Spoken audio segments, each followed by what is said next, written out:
à tous, alors je vous présente la machine à découper et embosser de chez Action en fait. Donc c'est une machine qui coûte normalement une quarantaine d'euros et qui était en promotion et qui est toujours je pense en promotion en ce moment à 30 euros ou 29,98 €, on n'est pas à 2 cents près. Donc elle se présente, donc la boîte est assez pratique, elle est assez lourde mais elle a une petite poignée. On a cette explication ici qui va vous dire qu'on va se retrouver avec une machine, 4 plaques pour couper, gaufrer le papier, 2 classeurs de gaufrage taille A6, 2 mini pochoirs de découpe de 5 x 5 cm et des fiches d'instruction. Donc on voit ici un petit peu tout ce qu'on va recevoir avec. Et on va passer au déballage. Donc c'est clair que c'est vraiment un prix cassé pour une machine de découpe et d'embossage. Donc pour ceux qui voudraient tenter un peu l'expérience, c'est assez intéressant.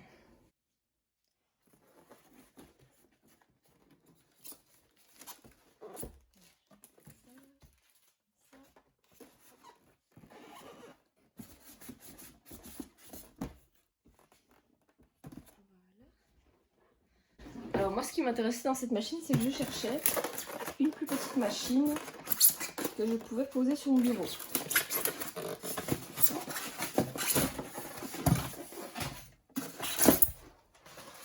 Voilà, et donc c'est vrai qu'elle est toute petite, elle a quand même un format A5 parce que moi je voulais une petite machine mais dans laquelle je peux quand même mettre des photos, donc il fallait quand même une certaine surface. Bon, j'ai déjà perdu un pied. Et c'est vrai que quand je regarde les petites machines des autres marques, soit elles sont trop petites, c'est vraiment des mini machines pour faire passer des petits die, soit c'est ce qui me convient, mais c'est extrêmement cher. Alors la poignée.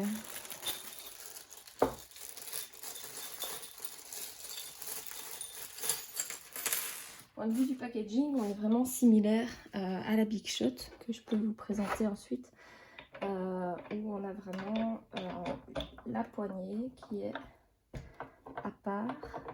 Je crois que ça va pas plus. On va mettre notre petite vis.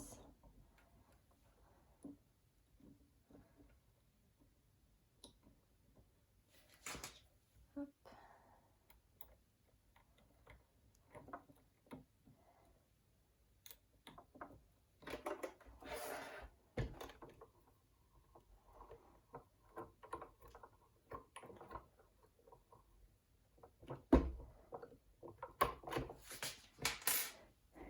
Et le cache, hop.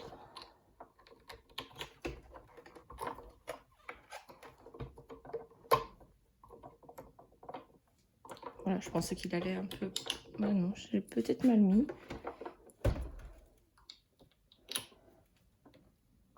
Bon, je pensais qu'il serait vraiment enfoncé. Apparemment pas. Donc voilà notre machine. Elle est bien lourde. Donc franchement pour moi c'est un signe de qualité parce que c'est des machines qui vont un petit peu trembler quand on va passer des plaques. Donc le fait qu'elle soit bien lourde, c'est top. Alors dans les dies de découpe, j'ai reçu une forme de petit hibou. C'est sympa. On a de quoi faire des petites ailes, un petit bec. Non, franchement moi j'aime bien. Des petits hexagones. Donc ils sont vraiment petits. Moi j'ai une série d'hexagones déjà plus grands. Alors dans les plaques de gaufrage,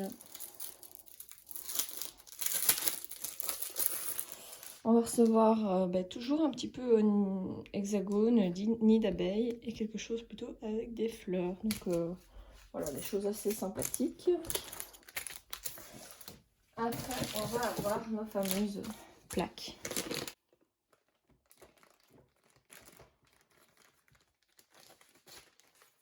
Alors, on a le petit manuel d'instruction. On a une première plaque ici. Une plaque B. Encore une autre plaque B. Et la plaque A. Alors, ce qui est un petit peu dommage, c'est que si vous perdez les instructions et que vous ne savez plus quelle plaque il faut mettre, eh bien, c'est pas écrit sur les plaques comme ça l'est dans certaines marques. Donc il vaut mieux ne pas perdre le petit papier. Bon, maintenant je vais faire quelques petites découpes, quelques petits embossages pour vous montrer le petit peu d'embossage. Mes plaques d'embossage sont toutes rangées là, vous voyez, je peux les sortir. Et généralement je laisse le dessin qu'il y a à l'intérieur pour voir un petit peu qu'est-ce que j'ai. Donc on va prendre celui-ci avec les petites étoiles. Et vous voyez, c'est une plutôt large, plutôt carrée. Elle passe.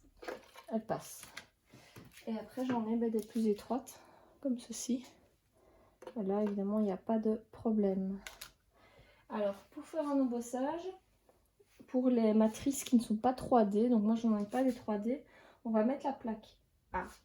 Ensuite on va mettre la plaque B.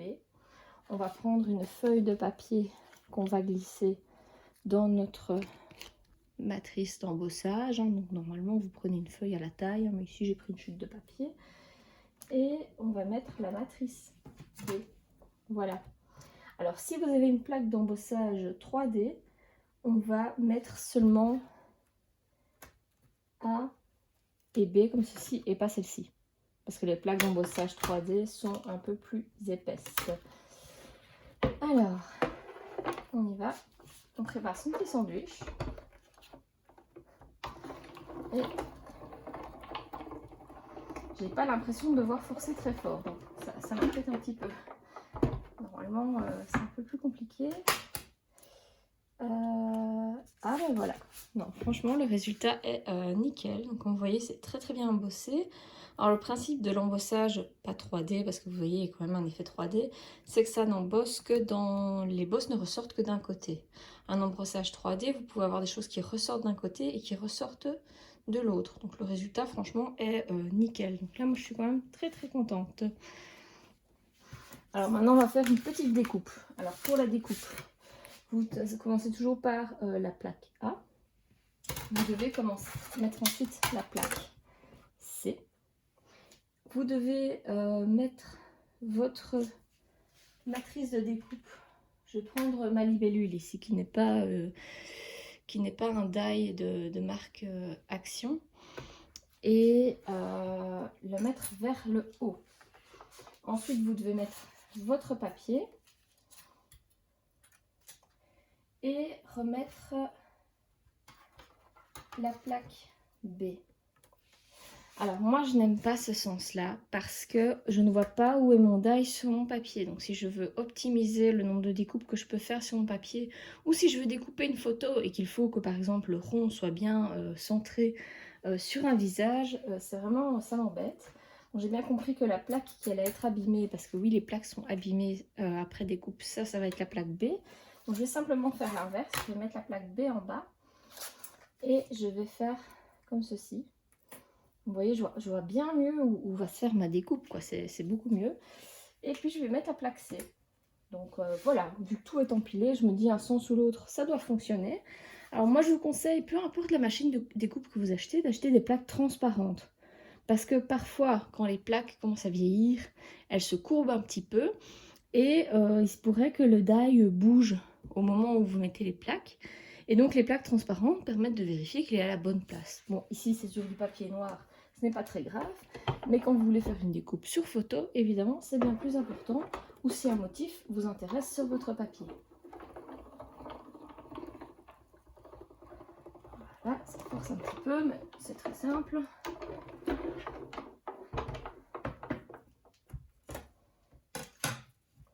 Vous voyez que, je vous l'avais dit, hein, la plaque est abîmée. Ça fait peur les premières fois, mais en fait, c'est tout à fait normal. Alors, si certains d'entre vous savent, vous voyez, en fait, la découpe n'est pas terrible. Elle est vraiment pas terrible. Ça va pas du tout. Et c'est vrai que pour les découpes qu'ils appellent fines, et à mon avis, ma libellule, on est sur une découpe fine, il propose, donc il conseille d'ajouter une épaisseur, un petit carton. Je vais tirer un petit carton. Globalement, avec cette machine, vous devez jouer avec une épaisseur de carton pour pouvoir faire des découpes plus fines. Tandis qu'avec certaines machines de marque, vous n'aurez pas besoin d'ajouter cette épaisseur sur laquelle il faut un peu jouer. Simplement, je vais remettre ça. Donc, il parle d'une ou deux épaisseurs de carton, voilà, pour créer de l'épaisseur. Voilà. Et je vais recommencer pour le coup. C'est déjà beaucoup plus dur à passer. C'est rassurant. Donc mes cartons, vous voyez, vous me prendre des vieux cartons parce que le carton ici du dessus, voilà, je vais pas l'utiliser à nouveau pour faire autre chose. Cette fois-ci, ma découpe se fait beaucoup mieux. Alors, il existe des petites brosses pour récupérer son die sur ce genre, ça découpe. Moi, hop, j'appuie avec un porte-mine. Comme je fais pas non plus des découpes tous les jours, ça va.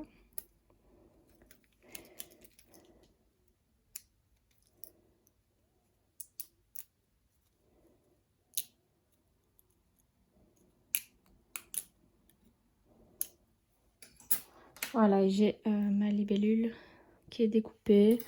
Alors je remarque que la découpe est pas folle. Franchement, pour une découpe fine, il manque des petits trous. Je vous montrerai après ce qu'elle donne sur ma Big Shot. Je vais prendre une découpe un peu plus simple. Simplement, je vais prendre un des die qui m'ont fourni.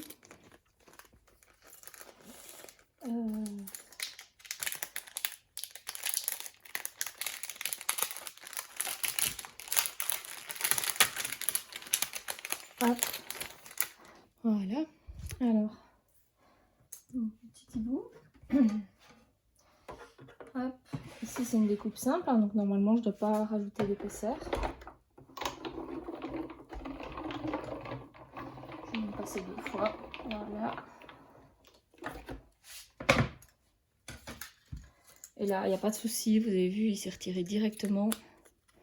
Là, ça découpe vraiment super bien. Je vais ici comparer mes deux machines. Donc, vous voyez, j'ai la Big Shot Plus. Alors, la Big Shot Plus, elle a un format A4. Moi, je l'avais pris. Pourquoi? Parce que simplement, si je voulais faire une carte sur base d'un papier A4 couplé en deux et que je voulais faire un rond, un bout rond troué au milieu de ma carte, il me fallait passer une feuille A4 dans ma machine. C'est un peu le même principe, hein. Vous avez cette grosse plaque de base qui correspond finalement à la plaque A ici. Ensuite, vous avez deux plaques transparentes qui correspondent finalement aux plaques A et B. Donc vous voyez ici, c'est celle où je découpe. Vous voyez qu'elle n'a plus forcément une forme très plate. Et il n'y a pas de problème, hein. C'est tout dégoûtant, mais ça découpe. Par contre, c'est vrai qu'on a un mode d'emploi hyper simplifié décrit ici, qui nous dit bien quelle plaque je dois mettre si je veux découper, si je veux embosser. Et alors, ce que je voulais tester avec vous, c'est mon fameux papier. Voilà, je reprends un papier de même épaisseur et je passe à l'intérieur.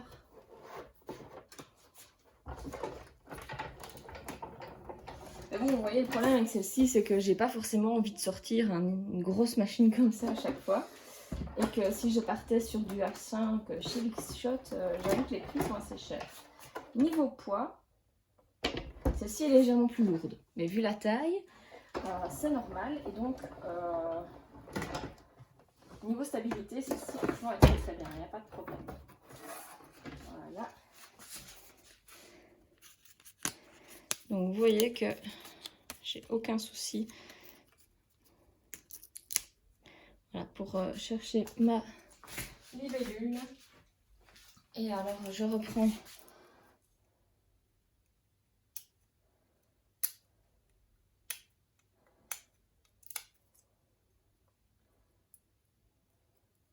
donc j'ai déjà beaucoup plus de petites découpes qui se font. Hop.